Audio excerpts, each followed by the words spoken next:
Historical background, அதாவது வரலாற்று பின்னணி. இப்போ நம்ம வரலாற்று பின்னணியை பற்றி பார்ப்போம். ஃபர்ஸ்ட் வந்து பிரிட்டிஷ் என்ட்ரி, ஆங்கிலேயர் வந்து வருகை தராங்க. எப்போ அப்படின்னு பார்த்தீங்கன்னா 1600 இந்தியாவுக்கு வந்து ஆங்கிலேயர் வந்து வருகைக்கு வராங்க. எதுக்காக வராங்கன்னு பார்த்தீங்கன்னா வணிகம் செய்யறதுக்காக வராங்க. என்ன பேர்ல வராங்கன்னா இங்கிலீஷ் ஈஸ்ட் இந்தியா கம்பெனி, அதாவது கிழக்கிந்திய கம்பெனிங்கிற பேர்ல இந்தியாவுக்குள்ள வணிகம் செய்யறதுக்காக வராங்க. யாரோட பெர்மிஷன், யாரோட உரிமை பெற்று வராங்க அப்படின்னு பாத்தீங்கன்னா குவீன் எலிசபெத் I அப்படிங்களோட உரிமையை பெற்று, உரிமையை வாங்கிட்டு 1600 வந்து இந்தியாவுக்கு வந்து பிரிட்டிஷ் வணிகம் பண்றதுக்காக வராங்க. வந்ததுக்கு அப்புறம் என்ன நடக்குதுன்னு பாத்தீங்கன்னா 1765 அதாவது திவானி உரிமைகள் பெறாங்க.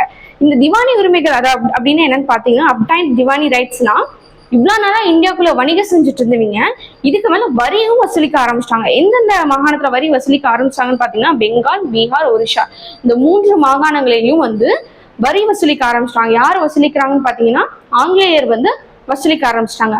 அப்புறம் சிப்பாய் முயற்சி, அதாவது சிப்பாய் கிளர்ச்சிக்கு பிறகு, அது 1857 சிப்பாய் கிளர்ச்சி நடக்கும்.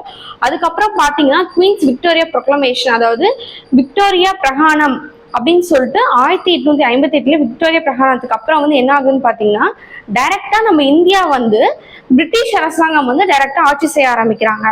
இப்போ பாத்தீங்கன்னா 1858 அப்புறம் டைரக்டா இந்தியாவை யார் ரூல் பண்றாங்கன்னு பாத்தீங்கன்னா பிரிட்டிஷ் வந்து ரூல் பண்ண ஆரம்பிச்சிடாங்க. எது வரைக்கும் பார்த்தோம்னா ஆகஸ்ட் 15, 1947 வரைக்குமே வந்து பிரிட்டிஷ் தான் ரூல் பண்றாங்க.